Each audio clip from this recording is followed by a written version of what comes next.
she does this cute little saying almost every day that her and her mom used to do. And she says, "Did I tell you I love you today?" And then I say still, and then she says always.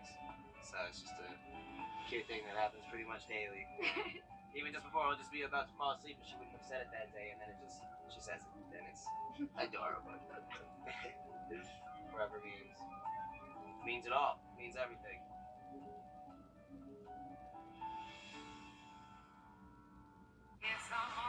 Rethink what you wear tomorrow.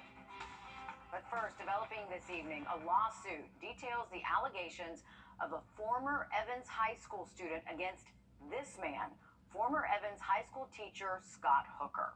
Yeah, former student Madison Cooksey's legal team announcing the suit today. Documents show much of their information stemmed from RI team investigations into how the school district handled the entire situation. Both the Columbia County School District and the former student are also named in that lawsuit. The lawsuit claims that on Valentine's Day of 2017, then student Madison Cooksey was in Scott Hooker's classroom when he called her over to his desk and groped her.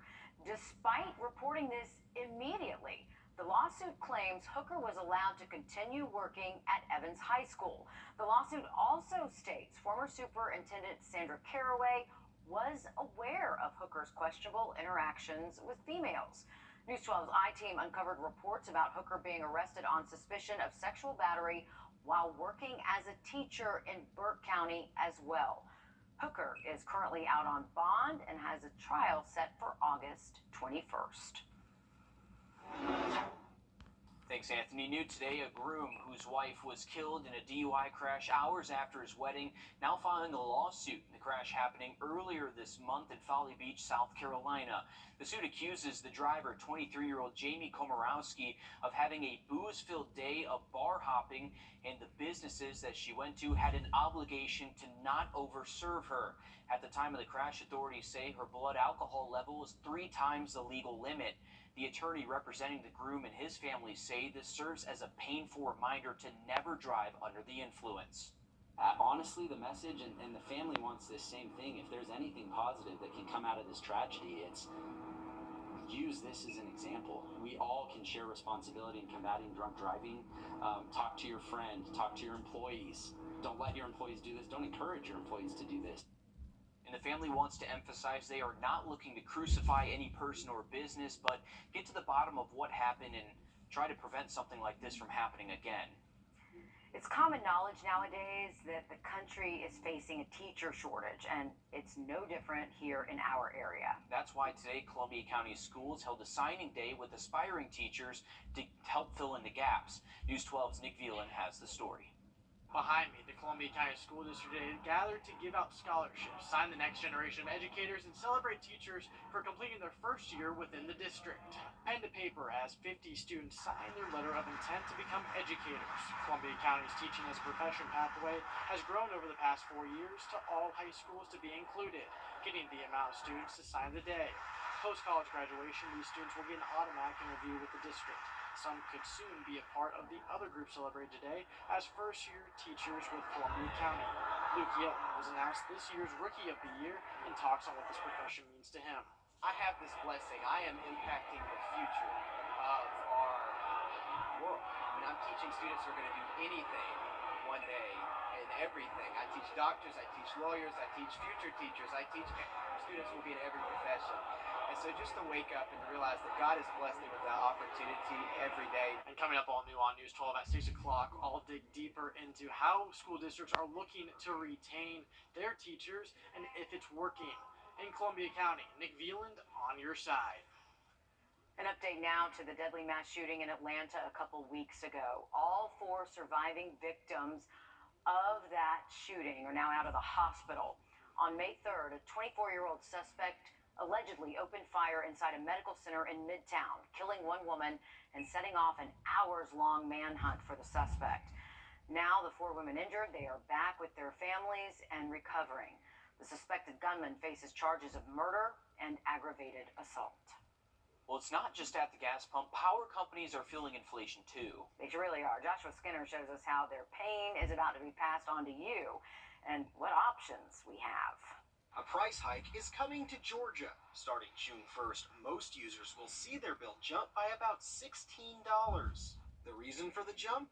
Georgia Power spokesperson John Kraft says it's higher gas prices in the wake of the Russian invasion of Ukraine. Just as Georgians have experienced higher fuel prices at the gas pump in 2022, Georgia Power has also experienced that pressure with the fuels that we use to generate power. The Georgia Public Service Commission approved the hike, which will be spread out over 3 years instead of the usual 2. It's a big hike, and one Georgia Power realizes is not easy on customers. Georgia Power does work with different organizations to help people pay utility bills, such as the SHARE program with the Salvation Army, which helps over 15,000 Georgians. The Salvation Army Project Share funds will go towards a variety of needs, whether utility bills, rent, and other things like that. Organizations like the Salvation Army and the United Way are just a couple of the nonprofits that help people pay utility bills. There's also a discount for eligible seniors who can chop off over $30 of their monthly bill. And for those who can afford the upfront cost, there's also the possibility to add an alternative form of energy, such as solar. But for everyone else, the price is going up and could go higher. It could also drop. Over the next year or so, if we see these prices continue to moderate, we'd be back in and lowering that rate. But already approved rate hikes in 2024 and 25 means the possible benefit of that will be muted if it ever happens. Again, those new rates by Georgia Power go into effect in a little more than 2 weeks on June the 1st. Aquinas High School announcing a capital campaign worth $12 million, with most of that money going towards renovating some of their sports facilities. That's a big deal. News 12 Sports Director Dan Booth joins us live from Aquinas now to help provide some sort of context for what this investment means going forward. Dan. Meredith and Will, the Aquinas High School is having major renovations towards multiple of their sports complexes, and they're having major upgrades that are going to change this school for a really long time. And of the $12 million that you did mention, $8.6 million of that are going towards renovations to the football stadium, the baseball field, and some of the surrounding buildings to help increase and improve the fan experience. I'm joined now by Casey Johnson, who is the Director of Advancement here at Aquinas. Thank you for taking the time, and just can you tell us a little bit about what were some of the inspirations behind making these changes now? Oh, gracious. We're so grateful for the field that has served us well for over 50 years, but it is beyond time for us to bring that facility up to the same par that our students and teachers perform in the classroom, and our teams are doing on that field now. We're excited to finally fully separate soccer and baseball so those two teams can compete without having to rely on one another with practices, as those two fields currently overlap. So we are just tickled. It's going to be a beautiful place. And you touched on it for a second. Aquinas has had a lot of success on the sports fields in different ways, right? Whether it's the football team doing their thing, the girls soccer team winning state a little while ago. Just how much of an impact do you think that had on some of these big changes? We are mighty proud of the work that our students do on and off the field, but they certainly, we've had a good run here, and the Home of the Irish is doing big things. So this has been in motion for quite some time. You certainly don't launch a $12 million endeavor overnight. So although it's just a good God wink. And when you think about something I mentioned off the top, which is the fan experience, what are some of the changes for fans to have their families have a little bit more access to the field or anything along those lines that will increase the fan experience? We are very much a family-oriented place. And when you come to the Home of the Irish on a Friday night for a football game or for a soccer game, you see kids and families and patrons of all ages, and we're excited to be able to provide a better, safer place for everybody to come and enjoy. And I know there's a lot of people excited, so when can we expect the groundbreaking to take place and for these facilities to be built? Groundbreaking takes place mid-August so that we have our fully new facility next school year. So for the 24-25 academic year, it will be brand new.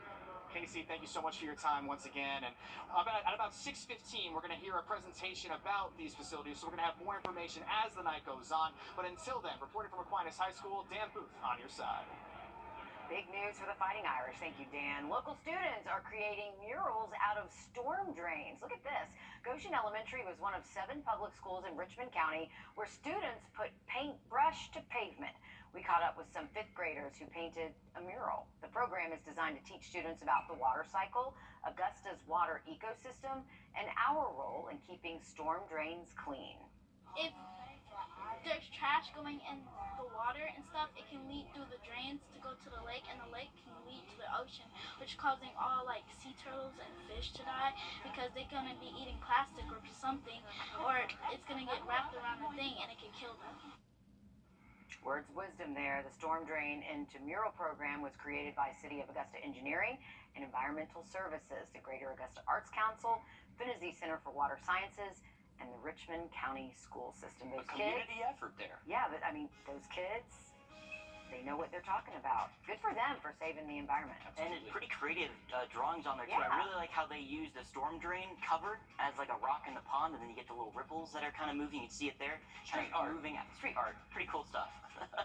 All right, as you're heading out the door this evening, we're going to keep an eye on radar. A few more scattered showers and thunderstorms are going to be possible, and Thursday is looking to be a little bit wetter and cooler. We'll have that full forecast coming up next. We're always giving you news about new technology, but coming up, the oldest in the world of television. Stay tuned to find out how antenna companies are trying to scam you. First of all, Alright, what do we got? Looks like 64 yards to the pin. About 64 mile per hour winds. Dude, there's no wind. Hand me my 64 degree wedge. What's it with you and 64? Are you 64? .com! Nearly 10 million homes are expected to stop paying for cable this year in favor of streaming. This new technology can benefit from a relic of the past. Our consumer tech reporter Jamie Tucker takes a look at so-called high-definition antennas and how some companies are conning customers. What the Tech, sponsored by WOW Internet. Your parents or grandparents may have had an old television antenna like this. Well, they're important again. But what kind of antenna do you need? Sadly, some antenna companies are using false claims that are just flat out lies. Let's look at this listing. 330-mile range, 4K, and capable of tuning in cable and pay TV channels. But TV antennas cannot tune in channels hundreds of miles away. Reception requires line of sight between the antenna and the broadcast tower. The curvature of the Earth prevents the signal from traveling hundreds of miles. It's science. Indoor antennas can tune in stations from 30 to 40 miles away. Outdoor antennas can receive signals 70 to 90 miles away if there are no mountains in the way. Line number 2, antennas won't get channels in 4K. That's because stations don't broadcast a 4K signal, at least not yet. And when they do, any antenna will be able to tune them in. Line number 3, you won't get cable channels, no matter what the box says. Some TV markets have ATSC 3.0, which means smart TVs and antennas will receive more channels, but not live cable channels like ESPN and certainly not HBO. Why they'll work as an antenna should be skeptical of listings like this. A $160 antenna with 900-mile range and cable channels. A $30 to $40 antenna will work just as well. Old antennas work just fine. I found this one in my dad's garage. It still gets HD just as clear as it can be. And don't forget to rescan for channels. Some of the channels that you're watching now, the reception will be a lot better, and you may find some channels you weren't getting before. That's What the Tech. I'm Jamie Tucker. The government has cracked down on antenna companies and false advertising. The FCC fined one company $30 million for false advertising. The world's largest airport is getting even more flights. Here's a live look at Hartsfield-Jackson International, where today we learn Ethiopian Airlines are coming, which means new flights from Atlanta to the capital of Ethiopia, Addis Ababa. The flights will be 4 times per week. And as you're heading out the door, maybe you're traveling off to the airport, we got some scattered showers and thunderstorms out there right now that might cause a few delays. Rain chances are going to go back down as we get closer to about 8 and 9 o'clock, but it's looking pretty wet as we go through the day tomorrow for your Thursday. We'll have one more check at that forecast when we come back. And if you're a parent who's ready to hit the water with your child, stick around. Some safety tests could help you pick out the perfect bathing suit when it comes to keeping your child safe.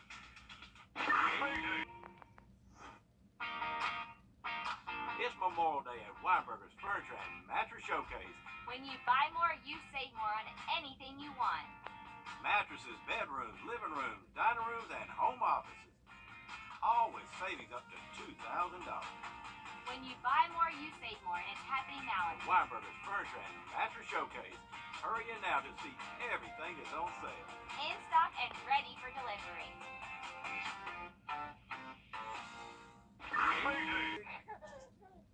Okay, take a look. This is important information when it comes to staying safe in the water and spotting your child.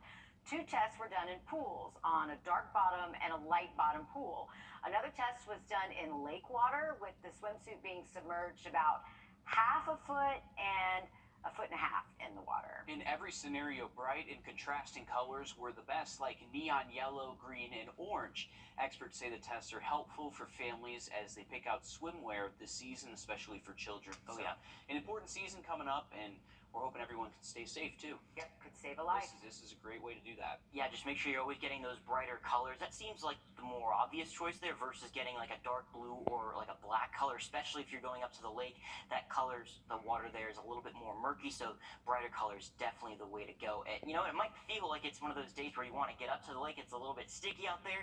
Temperatures are into the 80s, and we got a few scattered showers out there as well. Live look at radar across the state. We do have a good bit of thunderstorm activity that will likely just skirt some of our southern counties. For us in Augusta, we're relatively dry right now. Most of that thunderstorm activity is actually over Fort Gordon, stretching up through McDuffie County and even sections of Columbia County, seeing a good bit of rainfall. We'll continue to zoom in just a little bit more. We have one decent thunderstorm actually just outside of Waynesboro. Got a couple strokes of lightning there. That cell will likely continue to push closer, a little bit closer to Sardis and Girard. As we go through this evening, that line will continue to sink. We'll have a dry period going through about 8 to 10 o'clock tonight. The rain does fill back in as we go through tomorrow morning, and then it sticks with us through the afternoon as well as into tomorrow evening. Now, thanks to the wind coming out of the northeast tomorrow, the cloud cover, and the rain, those afternoon temperatures are only expected to make it into the low to mid 60s. So definitely going to be cooler than what we've seen today as we go through Friday and Saturday. Fortunately,